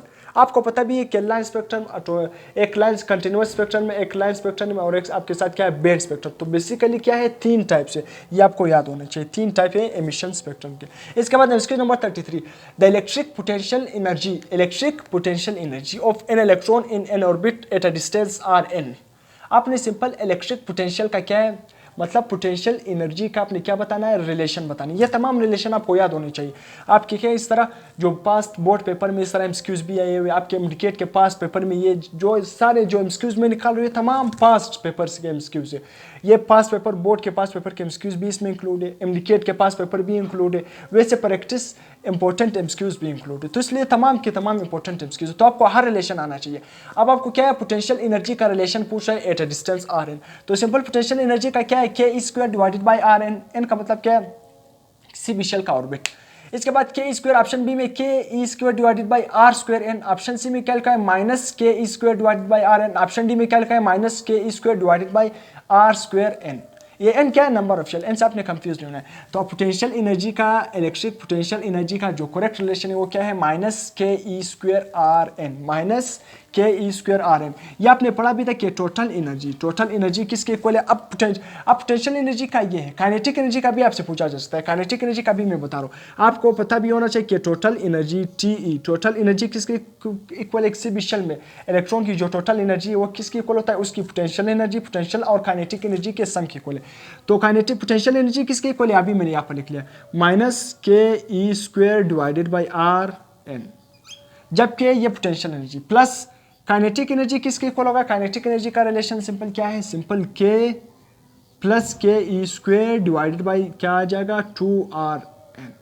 नीचे क्या आ रहा है, 2r। काइनेटिक एनर्जी के रिलेशन में नीचे क्या आ रहा है, 2r। अब इसको अगर आप डिवाइड करोगे, इससे मैं एक रिलेशन भी निकालूंगा, इससे इंपॉर्टेंट एमसीक्यूज भी आएंगे। तो ये रिलेशन आप total energy is equal to ये पोटेंशियल एनर्जी का रिलेशन है और ये काइनेटिक एनर्जी का रिलेशन है, ये आपको याद होना चाहिए। तो ये काइनेटिक एनर्जी का भी आपसे पूछा जा सकता है। इसके बाद MCQ number 34, the energy of N electron in N orbit always. किसी भी मतलब आपसे क्या पूछा कि किसी भी इलेक्ट्रॉन की जो एनर्जी होगी वो किसी भी ऑर्बिट में, यहाँ पर आपसे क्या पूछा है, ये क्या है, कोई भी ऑर्बिट, मतलब किसी भी इलेक्ट्रॉन की जो, ये क्या है, न्यूक्लियस, लेट्स सपोज एक ऑर्बिट है शेल, यहाँ पर इलेक्ट्रॉन मौजूद है, कि जब इलेक्ट्रॉन किसी भी शेल में मौजूद होगा, किसी भी ऑर्बिट में मौजूद होगा, उसकी एनर्जी क्या होगी, ऑलवेज लिखा हुआ है, ऑलवेज पॉजिटिव, मतलब ऑलवेज। ऑप्शन ए में क्या लिखा हुआ, पॉजिटिव, ऑप्शन बी में नेगेटिव, ऑप्शन सी में इनफाइनाइट, ऑप्शन डी में जीरो। ये मैंने आपको पहले भी बता दें कि इलेक्ट्रॉन किसी भी शेल में जब मौजूद होगा, इलेक्ट्रॉन जब किसी भी शेल में या ऑर्बिट में मौजूद होगा तो उसकी एनर्जी ऑलवेज नेगेटिव होगी। क्या होगी, ऑलवेज नेगेटिव। अब ऑलवेज नेगेटिव क्यों होगी, आपने लेक्चर भी पढ़ा है, मैं आपको बताऊंगा कि ऑलवेज नेगेटिव क्यों, क्योंकि ये न्यूक्लियस के साथ क्या है, ये इलेक्ट्रॉन न्यूक्लियस के साथ क्या है, इसी तरह दूसरा शेल भी हो सकता है, तीसरा भी हो सकता है। ये क्या है, लेट्स सपोज ये इलेक्ट्रॉन, तो ये क्या है, ये न्यूक्लियस के साथ क्या है, bond, bond to the nucleus, इसलिए इसकी एनर्जी क्या है, नेगेटिव। ये न्यूक्लियस के साथ क्या है, बॉन्ड, न्यूक्लियस के साथ क्या है, bond. Electrostatic force of repulsion के जरिए क्या है, न्यूक्लियस के साथ क्या है, बॉन्ड। तो इसलिए किसी भी शेल में इलेक्ट्रॉन की एनर्जी आप देखोगे तो वो ऑलवेज नेगेटिव, क्योंकि बॉन्ड टू द न्यूक्लियस, वो हमेशा क्या है, न्यूक्लियस के साथ बॉन्ड है इलेक्ट्रोस्टैटिक फोर्स ऑफ रिपल्शन के जरिए, तो इसलिए ये ऑलवेज नेगेटिव होगी।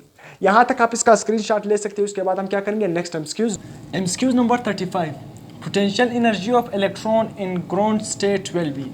अब यहाँ पर आपसे क्या पूछा गया कि potential energy of electron in the ground state will be. अब आपसे सिंपल पूछा गया कि ग्राउंड स्टेट में, जब इलेक्ट्रॉन ग्राउंड स्टेट में मौजूद होगा ना, तब उसकी पोटेंशियल एनर्जी क्या होगी। ऑप्शन ए में 13.6 इलेक्ट्रॉन वोल्ट, -13, ऑप्शन बी में क्या लिखा है, -13.6 इलेक्ट्रॉन वोल्ट, ऑप्शन सी में क्या लिखा है, -27.2 इलेक्ट्रॉन वोल्ट, ऑप्शन डी में क्या लिखा है, 0। अब यहाँ पर आपसे क्या पूछा है, पोटेंशियल एनर्जी।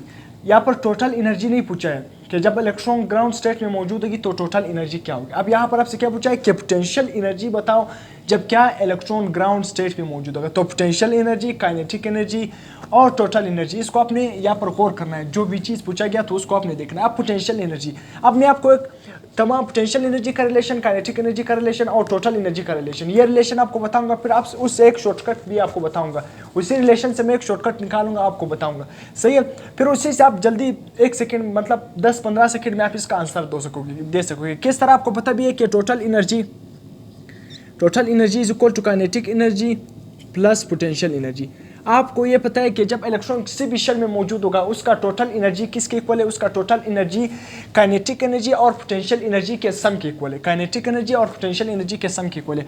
आपको टोटल एनर्जी का रिलेशन क्या था, -ke² divided by 2rn is equal to, kinetic energy का रिलेशन क्या था, ke² divided by rn plus potential energy का क्या रिलेशन था आपके साथ,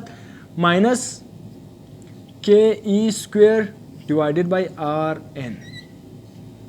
अब यहाँ से आप एक शॉर्टकट भी निकाल सकते हो। देखो काइनेटिक एनर्जी, टोटल एनर्जी और काइनेटिक एनर्जी दोनों सेम है। सिंपल क्या है, साइन अपोजिट है। टोटल एनर्जी माइनस में है जबकि काइनेटिक एनर्जी प्लस में। यहाँ पर भी ke², यहाँ पर भी क्या है 2r है डिवाइडेड बाई 2Rn। सही है, तो minus ke² divided by 2Rn is equal to ke² divided by 2Rn। तो दोनों टोटल एनर्जी और काइनेटिक एनर्जी दोनों का रिलेशन क्या है, सेम है। सिंपल किस चीज़ का पर आ रहा है, साइन। टोटल एनर्जी क्या है माइनस में जबकि काइनेटिक एनर्जी क्या है प्लस में। जबकि potential energy is equal to minus plus, यहाँ पर पोटेंशियल एनर्जी किसके इक्वल है, minus ke² divided by Rn। अब यहाँ पर टोटल एनर्जी और काइनेटिक एनर्जी दोनों के डिनोमिनेटर, मतलब डिनोमिनेटर यहाँ पर नीचे में क्या आ रहा है 2, जिसका डिनोमिनेटर कम होगा वो वैल्यू क्या है, आप ओवरऑल रिजल्ट क्या आता है, कम आता है। अब मैं यहाँ पर एक शॉर्टकट आपको ट्राई कर रहा हूँ। लेट सपोज मैं यहाँ पर टोटल एनर्जी को क्या सपोज करो कि टोटल एनर्जी क्या है E, और यहाँ पर माइनस निशान है तो मैंने E लिख लिया, is equal to kinetic energy और टोटल एनर्जी दोनों क्या है, सेम। सिंपल साइन का फर्क है। तो टोटल एनर्जी भी क्या, काइनेटिक एनर्जी भी क्या होगी E। Total energy is equal to minus E is equal to kinetic energy को मैंने E से रिप्रेजेंट कर दिया। सही, यहाँ पर मैं एक शॉर्टकट आपको बता रहा हूँ। यहाँ पर काइनेटिक एनर्जी और टोटल एनर्जी क्या है, सेम। सिंपल साइन का फर्क है। तो मैंने टोटल एनर्जी को माइनस E से रिप्रेजेंट कर लिया जबकि काइनेटिक एनर्जी को सिंपल E से रिप्रेजेंट कर लिया। प्लस अब आपको नजर आ रहा है पोटेंशियल एनर्जी के डिनोमिनेटर में 2 नहीं आ रहा है। याद रखना, पोटेंशियल एनर्जी के डिनोमिनेटर में 2 नहीं आ रहा है जबकि टोटल एनर्जी और काइनेटिक एनर्जी के डिनोमिनेटर में क्या आ रहा है, 2 आ रहा है। तो मतलब क्या होगा, पोटेंशियल एनर्जी 2 गुना ज़्यादा होंगे as compare to total energy और काइनेटिक एनर्जी। तो मैं यहाँ पर लिख सकता हूँ -2E। पोटेंशियल एनर्जी क्या होगी, -2E, मतलब 2 गुना ज़्यादा होगा।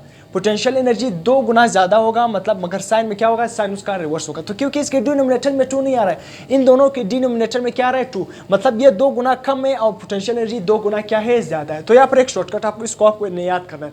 अब सिंपल यहाँ पर इसको अप्लाई करते हैं। ऑप्शन क्या, आपसे क्या पता है कि potential energy of electron in the ground state will be. अगर यहाँ पर आपसे पूछता है कि total energy of electron in the ground state, तो फिर आप क्या बताते हैं, टोटल एनर्जी किसी भी ग्राउंड स्टेट में आपको बताया क्या है, -13.6 इलेक्ट्रॉन वोल्ट। ये क्या है, total energy of electron in the ground state. ये क्या है, टोटल एनर्जी। अगर ये आपसे पूछता है क्या बताओ, आपसे क्या पूछा है, पोटेंशियल एनर्जी। अभी मैंने आपको बता दिया कि टोटल एनर्जी अगर E थी तो पोटेंशियल एनर्जी क्या होगी, 2 गुना ज़्यादा होगी। पोटेंशियल एनर्जी क्या होगी, 2 गुना ज़्यादा होगी, मगर दोनों क्या है, साइन उससे साइन में फर्क नहीं आएगा। टोटल एनर्जी भी माइनस में है और पोटेंशियल एनर्जी भी माइनस में है। सिर्फ फर्क ये है, अगर टोटल एनर्जी क्या है, टोटल एनर्जी क्या थी, मैं आपको एग्जांपल दे रहा हूँ। अगर टोटल एनर्जी क्या थी, -1 इलेक्ट्रॉन वोल्ट, तो पोटेंशियल एनर्जी क्या होगी, उसके डबल होगी। पोटेंशियल एनर्जी क्या होगी, -2 इलेक्ट्रॉन वोल्ट। सही है, अगर टोटल एनर्जी क्या थी, -2 इलेक्ट्रॉन वोल्ट, तो पोटेंशियल एनर्जी उसका क्या होगा, डबल होगा, -4 इलेक्ट्रॉन वोल्ट। सही है, -4 इलेक्ट्रॉन वोल्ट। तो आप सिंपल यहाँ पर आप पुट कर देना कि पोटेंशियल एनर्जी अगर ग्राउंड स्टेट में टोटल एनर्जी -13.6 इलेक्ट्रॉन वोल्ट है, तो पोटेंशियल एनर्जी क्या होगी, सिंपल उसका डबल। पोटेंशियल क्या होगी, पोटेंशियल एनर्जी उसका डबल होगी। तो पोटेंशियल एनर्जी क्या आएगी, सिंपल पोटेंशियल एनर्जी क्या आएगी, -27.2 इलेक्ट्रॉन वोल्ट। आपको शॉर्टकट भी में नजर आ रहा है कि potential energy is double as compare to total energy. तो इसलिए पोटेंशियल एनर्जी ग्राउंड स्टेट में क्या होगी, डबल होगी as compare to total energy. तो ऑप्शन क्या हो गया, ऑप्शन सी करेक्ट हो गया। कितना आपने शॉर्टकट को याद करना है, इससे आप तमाम आंसर कर सकते हो इजीली। अब इसके बाद MCQ number 36, ratio between kinetic energy and total energies. अब आपसे सिंपल क्या पूछा गया है कि क्या काइनेटिक एनर्जी और टोटल एनर्जी इन दोनों का रेशियो बताओ। आपको पता भी है कि ये total energy is equal to ये -ke² डिवाइडेड बाई 2Rn, जबकि kinetic energy is equal to ke² divided by 2Rn। आप इन दोनों को डिवाइड भी कर सकते हो, मगर मैंने आपको रिलेशन बताया कि ये शॉर्टकट से आप जल्दी याद कर सकते हो। आपसे क्या पूछा गया, आप जल्दी आंसर कर सकते हो कि रेशियो बताओ काइनेटिक एनर्जी और टोटल एनर्जी। टोटल एनर्जी क्या है, -E, जबकि काइनेटिक एनर्जी क्या है, +E। टोटल एनर्जी आपके साथ क्या है, टोटल एनर्जी -E और काइनेटिक एनर्जी क्या है आपके साथ, E। तो सिंपल -E में यहाँ पर लिख रहा हूँ। आपसे क्या पूछा गया, ratio of kinetic to total energy. तो काइनेटिक टोटल क्या है, kinetic to total energy, kinetic to total energy. तो काइनेटिक एनर्जी आपके साथ क्या है, E। तो मैं यहाँ पर लिख रहा हूँ E, इसका रेशियो पूछा है, तो E डिवाइडेड बाई टोटल आपके साथ एनर्जी क्या है, टोटल एनर्जी क्या है, -E। सही है, -E। तो E के साथ क्या हो गया, कैंसिल, सिंपल नीचे क्या रह गया, माइनस का साइन, नीचे क्या रह गया, माइनस का साइन। तो ये किसके इक्वल है, 1 डिवाइडेड बाई -1, 1 डिवाइडेड बाई -1। तो ratio of between kinetic energy to total energy. Kinetic energy to total energy का रेशियो क्या होगा 1 - 1। इसको आप 1 डिवाइडेड बाई -1, इसको आप इस तरह भी लिख सकते हो कि 1:-1, 1:-1।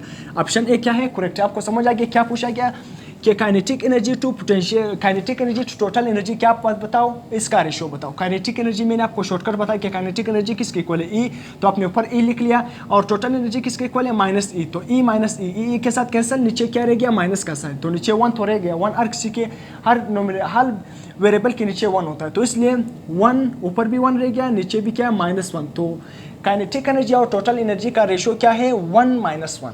इसका मतलब क्या है, अब मैं आपको मतलब भी समझाता हूँ।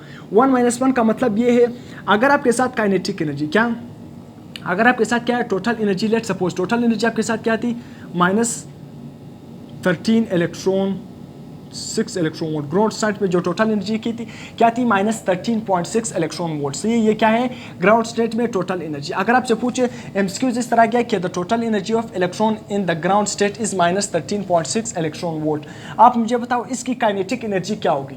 इसकी काइनेटिक मैंने आपको बताया कि इन दोनों का अगर टोटल एनर्जी क्या थी ई -ई थी, तो काइनेटिक एनर्जी क्या होगी ई, सिंपल वही होगी। सिंपल काइनेटिक एनर्जी किस में आएगी +13.6 इलेक्ट्रॉन वोल्ट। दोनों का रेशियो आपको पता भी है कि दोनों क्या है सेम है। टोटल एनर्जी सिर्फ माइनस है, वो क्या होगा टोटल एनर्जी, काइनेटिक एनर्जी उतनी ही होगी जितनी टोटल एनर्जी, मगर सिर्फ क्या होगी पॉजिटिव होगी, सिर्फ क्या होगी पॉजिटिव। तो आपको समझ आ गया। अगर आप टोटल एनर्जी, मैंने एग्जांपल दे दिया कि ग्राउंड स्टेट में टोटल एनर्जी क्या है -13.6 इलेक्ट्रॉन वोल्ट। आपको इस तरह पूछा गया कि आप मुझे बताओ काइनेटिक एनर्जी क्या होगी। सिंपल काइनेटिक एनर्जी उतनी ही होगी जितनी टोटल एनर्जी, सिंपल क्या होगी पॉजिटिव। तो +13.6 इलेक्ट्रॉन वोल्ट इसकी काइनेटिक एनर्जी होगी। सही है।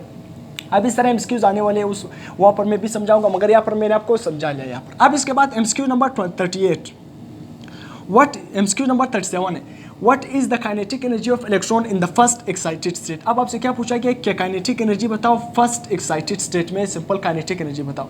अब यहाँ पर फर्स्ट एक्साइटेड स्टेट का मतलब क्या है, यहाँ पर n शेल कौन सा नंबर होगा, शेल क्या होगा 2, क्योंकि फर्स्ट एक्साइटेड का मतलब क्या है शेल नंबर 2, सेकंड एक्साइटेड का एक्साइटेड स्टेट का मतलब ये है shell number 3, third excited state का मतलब क्या है शेल नंबर 4। यहाँ पर आपसे क्या लिखा है कि what is kinetic energy of electron in first excited state. यहाँ पर क्या लिखा है फर्स्ट एक्साइटेड। अक्सर स्टूडेंट क्या समझते हैं कि फर्स्ट एक्साइटेड स्टेट का मतलब क्या है कि शेल नंबर 1, शेल नंबर क्या है n क्या होगा 1, बल्कि ये 1 नहीं होगा, क्योंकि एक्साइटेड स्टेट का मतलब क्या है ग्राउंड स्टेट के बाद। फर्स्ट एक्साइटेड स्टेट का मतलब ये है कि पहला कौन सा स्टेट आता है ग्राउंड स्टेट, ग्राउंड स्टेट के बाद जो शेल नंबर आता है या स्टेट आता है उसको हम क्या नाम देते हैं फर्स्ट एक्साइटेड स्टेट। तो इसलिए यहाँ पर ये ग्राउंड स्टेट को हम n = 1, जबकि फर्स्ट एक्साइटेड स्टेट को हम क्या नाम देते हैं n = 2। तो फर्स्ट एक्साइटेड स्टेट का मतलब क्या है शेल नंबर 2। तो यहाँ पर n क्या है आपके साथ, सिंपल n आपके साथ क्या है, what is the kinetic energy of electron in the first excited state. आपने काइनेटिक एनर्जी बतानी है फर्स्ट एक्साइटेड स्टेट में क्या होगी।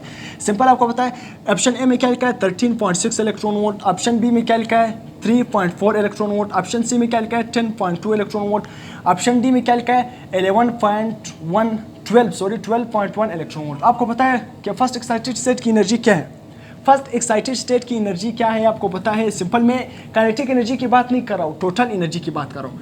फर्स्ट शेल की आपके साथ टोटल एनर्जी क्या है -13.6 electron volt, first excited state की नहीं ग्राउंड स्टेट की। ग्राउंड स्टेट की आपके साथ टोटल एनर्जी क्या है, ग्राउंड स्टेट की जो पहले मतलब ग्राउंड स्टेट की आपके साथ टोटल एनर्जी -13.6 इलेक्ट्रॉन वोल्ट, यहाँ पर आप इलेक्ट्रॉन वोल्ट लिख लेना। सही है। जबकि सेकेंड की आपके साथ क्या है -3.4 इलेक्ट्रॉन वोल्ट। अभी मैंने आपको एक बात बताया कि टोटल एनर्जी किसी भी शेल में इलेक्ट्रॉन की जितनी टोटल एनर्जी होगी उतनी ही क्या होगी काइनेटिक एनर्जी भी उतनी ही होगी, सिर्फ क्या होगी पॉजिटिव होगी। तो यहाँ पर सेकंड एक्साइटेड स्टेट की टोटल एनर्जी आपके साथ क्या है -3.4 इलेक्ट्रॉन वोल्ट। तो आपसे क्या पूछ रहा है काइनेटिक एनर्जी बताओ फर्स्ट एक्साइटेड स्टेट का मतलब क्या है कि सेकंड शेल n = 2। तो फर्स्ट एक्साइटेड स्टेट की काइनेटिक एनर्जी क्या होगी +3.4 इलेक्ट्रॉन वोल्ट, क्या +3.4 इलेक्ट्रॉन वोल्ट, क्योंकि अभी मैंने बता दिया कि किसी भी शेल में इलेक्ट्रॉन की जितनी टोटल एनर्जी होगी उतनी ही काइनेटिक एनर्जी होगी। सिंपल टोटल एनर्जी माइनस में होगी जबकि काइनेटिक एनर्जी किस में होगी प्लस में होगी। दोनों का मिकदार क्या है सेम, क्योंकि आपको रेशियो से भी समझ आ रहा है कि टोटल एनर्जी क्या है -E और काइनेटिक एनर्जी क्या है +E। तो किसी भी शेल में जितनी टोटल एनर्जी होगी काइनेटिक एनर्जी भी उतनी ही होगी, सिंपल क्या होगी पॉजिटिव होगी, क्योंकि आपको नजर आ रहा है कि टोटल एनर्जी हमेशा क्या होती है माइनस होती है। तो ये आपने सिंपल ये बात समझना है, बाकी ये एमसीक्यूज क्या है आसान है। तो kinetic energy of electron in the first excited state क्या होगी, plus 3.4 electron volt, plus 3.4 electron volt. Total energy और काइनेटिक एनर्जी का रेशियो आपको समझ आ गया कि टोटल एनर्जी और काइनेटिक एनर्जी दोनों सेम होते हैं। जितने टोटल एनर्जी होगी किसी भी शेल में इलेक्ट्रॉन की, उतनी ही काइनेटिक एनर्जी होगी। सिंपल काइनेटिक एनर्जी क्या होगी, पॉजिटिव होगी, और टोटल एनर्जी नेगेटिव में होगी। अगर यहाँ पर आपसे पूछता what is total energy, total energy of electron in the first excited state, फिर आपके साथ ये क्या था, माइनस 3.4 इलेक्ट्रॉन वोल्ट, सही है। टोटल एनर्जी माइनस में होगी, काइनेटिक एनर्जी प्लस में होगी, सही है, दोनों का मिकदार सेम होगा। इसके बाद MCQ number 38, what is ionisation energy of electron moving in M shell of hydrogen atom. आपसे सिंपल क्या पूछा गया कि आयनाइजेशन एनर्जी बताओ of electron moving in M shell.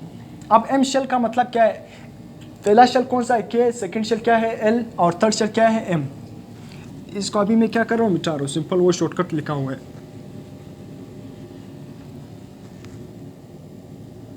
आप इससे क्या पूछा है कि एम शेल की, अब यहाँ पर आपने गौर करना है, टोटल एनर्जी भी नहीं लिखा हुआ है, काइनेटिक एनर्जी भी नहीं लिखा हुआ है, सिंपल क्या लिखा है, ionisation energy of M shell, मतलब थर्ड शेल। एम का मतलब क्या है, थर्ड शेल, पहले क्या आता है के एल एम, मतलब थर्ड शेल। आपको पता भी है कि पहले शेल में टोटल एनर्जी क्या होगी, मैंने आपको बताया कि ये एनर्जी आपको याद होना है, मतलब के का मतलब क्या है, एन इज इक्वल टू 1, यहाँ पर क्या है, एन क्या है 1। तो first shell, second shell, third shell. First shell को हम के नाम से रिप्रेजेंट करते हैं, सेकंड को एल से, थर्ड को क्या है, थर्ड शेल को हम एम के नाम से रिप्रेजेंट करते हैं। तो के में जो टोटल एनर्जी होगी वो क्या है, माइनस 13.6 इलेक्ट्रॉन वोल्ट। एल आपके साथ एल शेल का क्या है, अभी मैंने बता दिया, total energy minus 3.4 electron volt, जबकि एम शेल का टोटल एनर्जी क्या है, minus 1.5 electron volt.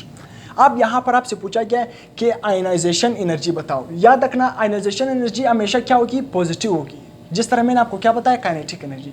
Ionization energy भी क्या होगी, पॉजिटिव होगी। आपको नजर आ रहा है कि थर्ड शेल में टोटल एनर्जी आपके साथ क्या आ रहा है, माइनस 1.5 इलेक्ट्रॉन वोल्ट। अब आप कहोगे कि आयनाइजेशन एनर्जी क्यों क्या होती है, पॉजिटिव क्यों होती है, क्योंकि आयनाइजेशन एनर्जी रिक्वायर्ड एनर्जी है। आयनाइजेशन एनर्जी कौन सी एनर्जी है, रिक्वायर्ड एनर्जी है। मतलब आपसे क्या पूछा है कि आयनाइजेशन एनर्जी बताओ एम शेल। एम शेल का मतलब क्या है, थर्ड शेल का आयनाइजेशन एनर्जी बताओ। तो आयनाइजेशन एनर्जी क्या है, रिक्वायर्ड एनर्जी है। क्या आपने थर्ड शेल से इलेक्ट्रॉन को रिमूव करना है। जब आप क्या है, आयनाइजेशन एनर्जी की बात आ जाए तो वहाँ पर हम एनर्जी क्या है, रिक्वायर्ड है। मतलब आपने थर्ड शेल से इलेक्ट्रॉन को क्या करना है, थर्ड शेल से क्या करना है, वहाँ से रिमूव करना है। तो आपने क्या करना है, उतनी ही एनर्जी आपको देनी पड़ेगी। तो एनर्जी जब रिक्वायर्ड की बात आ जाए तो वहाँ पर एनर्जी क्या होगी, फर्स्ट क्या होगी, पॉजिटिव होगी। बाकी उसी तरह फर्स्ट शेल की एनर्जी क्या है, total energy minus 13.6 electron volt, second की माइनस 3.4, थर्ड का क्या है, माइनस 1.5 इलेक्ट्रॉन वोल्ट। अगर क्या आ जाए आयनाइजेशन एनर्जी का बात आ जाए, मैंने आपको बता दिया आयनाइजेशन एनर्जी का मतलब क्या है, रिक्वायर्ड एनर्जी। क्या, रिक्वायर्ड एनर्जी। जब आयनाइजेशन एनर्जी का बात आ जाए तो उसका मतलब क्या है, रिक्वायर्ड एनर्जी। तो जो उतनी ही एनर्जी होगी सिंपल क्या होगी, प्लस में होगी। बीटा ऑप्शन इसका क्या होगा, करेक्ट होगा। बीटा ऑप्शन क्या होगा इसका करेक्ट, 1.5 इलेक्ट्रॉन वोल्ट। तो इसलिए आयनाइजेशन एनर्जी क्या होगी, पॉजिटिव में आएगी। आयनाइजेशन एनर्जी क्या होगी, आपको मैंने बताया कि आयनाइजेशन एनर्जी का फार्मूला क्या है। अब मैं डायरेक्ट आपको मैंने शॉर्टकट भी बताया कि आयनाइजेशन एनर्जी का फार्मूला क्या था, कि energy infinity minus energy of N shell, कोई भी शेल हो सकता है। अब यहाँ पर क्या है, थर्ड शेल का आपसे पूछा गया, तो यहाँ पर इन्फिनिटी में याद रखना किसी भी शेल। अब ये फार्मूला है, अब मैं फार्मूले से आपको बता रहा हूँ, फार्मूले से भी प्रूव कर रहा हूँ। इन्फिनिटी में शेल, किसी भी शेल में मतलब आप इन्फिनिटी पर जाओगे तो इन्फिनिटी में शेल की एनर्जी क्या होगी, किसी भी स्टेट की एनर्जी जीरो होती है। तो जीरो माइनस, अब यहाँ पर आपके साथ क्या है, थर्ड शेल मतलब एम शेल की जो टोटल एनर्जी है, ई एन का मतलब क्या है, टोटल एनर्जी। टोटल एनर्जी आपके साथ क्या है, माइनस 1.5 इलेक्ट्रॉन वोल्ट। ये क्या आयनाइजेशन एनर्जी का फार्मूला है। आप फार्मूले से भी कर सकते हो, मगर मैंने आपको एक बताया कि फार्मूला आप यूज़ ना करो, जितनी टोटल एनर्जी है उसको सिर्फ पॉजिटिव कर देना, वो क्या हो जाएगी, उसकी आयनाइजेशन एनर्जी। क्योंकि आयनाइजेशन एनर्जी का मतलब क्या है, रिक्वायर्ड एनर्जी। तो is equal to minus minus क्या हो जाएगा, प्लस। तो टोटल एनर्जी आपके साथ क्या आ गया, 1.5 electron volt, plus 1.5 electron volt. सही है। तो आयनाइजेशन एनर्जी हमेशा क्या होगी, प्लस में होगी। आपको पता भी है कि टोटल एनर्जी हम किस तरह फाइंड करते हैं, कि total energy is equal to minus 13.6 electron volt divided by N का स्क्वायर। सही, ये टोटल एनर्जी का फार्मूला है। टोटल एनर्जी मतलब 13.6 इलेक्ट्रॉन वोल्ट, ये क्या है, ग्राउंड स्टेट की एनर्जी। अगर आप क्या करो, आयनाइजेशन एनर्जी फाइंड करना है, तो आयनाइजेशन एनर्जी में सिंपल क्या होगी कि ionization energy is equal to plus 13.6 electron volt divided by N square. दोनों के फार्मूले में क्या डिफरेंस आ रहा है, आयनाइजेशन एनर्जी और टोटल एनर्जी। सिंपल यहाँ पर प्लस आ रहा है और टोटल एनर्जी के फार्मूले में क्या आ रहा है माइनस, सही है। तो आपको मैंने आयोनाइजेशन एनर्जी यहाँ से भी प्रूफ कर दिया कि ionisation energy is equal to energy at infinity minus total energy. तो एनर्जी एट इन्फिनिटी क्या होती है 0, तो 0 फिर माइनस मैंने लगा लिया और आपके साथ थर्ड शेल की एनर्जी टोटल एनर्जी क्या है माइनस 1.5 इलेक्ट्रॉन। तो minus minus plus 1.5 electron volt, इसको आपने क्या करना है याद करना है। तो प्लस 1.5 इलेक्ट्रॉन वोल्ट, सही है। MCQ number 39, in excited state the total energy is E. अब ये क्या है फर्स्ट पेपर का एमसीक्यू है कि in the excited state the total energy is E. Excited state में आपके साथ टोटल एनर्जी क्या है E. What is kinetic energy with proper sign. अब आपने क्या बताना है कि काइनेटिक एनर्जी बताओ विद प्रॉपर साइन। अब आपसे क्या पूछ रहा है, टोटल एनर्जी आपको क्या बताइए ई है, टोटल एनर्जी ई है और आपने बताना है कि काइनेटिक एनर्जी क्या होगी। अब यहाँ पर टोटल एनर्जी क्या है प्लस में, तो काइनेटिक एनर्जी मैंने आपको बता दिया टोटल एनर्जी और काइनेटिक एनर्जी में दोनों क्या है मैग्नीट्यूड क्या है उतना ही, मैग्नीट्यूड दोनों का सेम होगा मगर सिर्फ साइन का क्या होगा डिफरेंस होगा। यहाँ पर टोटल एनर्जी किस में बताया प्लस में बताया, तो आप क्या बताओगे काइनेटिक एनर्जी किस में बताओगे उतना ही मिकदार होगी काइनेटिक एनर्जी जितना टोटल एनर्जी, मगर यहाँ पर क्या बताओगे आप टोटल एनर्जी काइनेटिक एनर्जी को माइनस में बताओगे, काइनेटिक एनर्जी को क्या बताओगे माइनस। ये आपको सिंपल कंफ्यूज करने के लिए दिया हुआ है। वैसे रिलेशन क्या है टोटल एनर्जी हमेशा माइनस में होती है और काइनेटिक एनर्जी क्या होगी पॉजिटिव होगी, उतनी ही होगी जितनी टोटल एनर्जी। मगर यहाँ पर आपसे क्या पूछा है कि टोटल एनर्जी ई है, जब क्या बताओ kinetic energy with proper sign क्या होगी, काइनेटिक एनर्जी उतनी ही होगी जितनी टोटल एनर्जी, मगर यहाँ पर टोटल एनर्जी को प्लस में बताया तो दोनों, तो आपने काइनेटिक एनर्जी भी उतनी बतानी है जितनी टोटल एनर्जी, मगर यहाँ पर आपने रिवर्स साइन से बताना है। तो टोटल एनर्जी प्लस में बताया तो काइनेटिक एनर्जी किस में होगी माइनस ई में होगी। तो ऑप्शन डी क्या होगा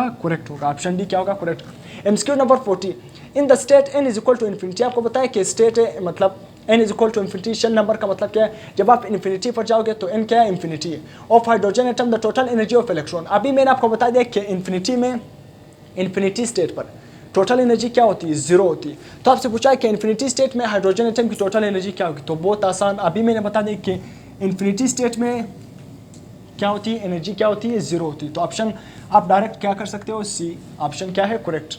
इसके बाद MCQ number 42, the band spectrum is produce. अब band spectrum is produce by कौन प्रोड्यूस करेगा, ए में क्या लिखा है हाइड्रोजन, बी में क्या लिखा है हाइड्रोजन का मॉलिक्यूल लिखा है, ऑप्शन सी में हीलियम, ऑप्शन डी में क्या लिखा है सोडियम लिखा है। मैंने आपको बता दिया कि बैंड स्पेक्ट्रम कौन प्रोड्यूस करता है मॉलिक्यूलर एटम प्रोड्यूस करता है। तो यहाँ पर आप सिंपल मॉलिक्यूलर एटम क्या है हाइड्रोजन एटम क्या है H2 क्या है आपके साथ मॉलिक्यूल की फॉर्म में मौजूद है।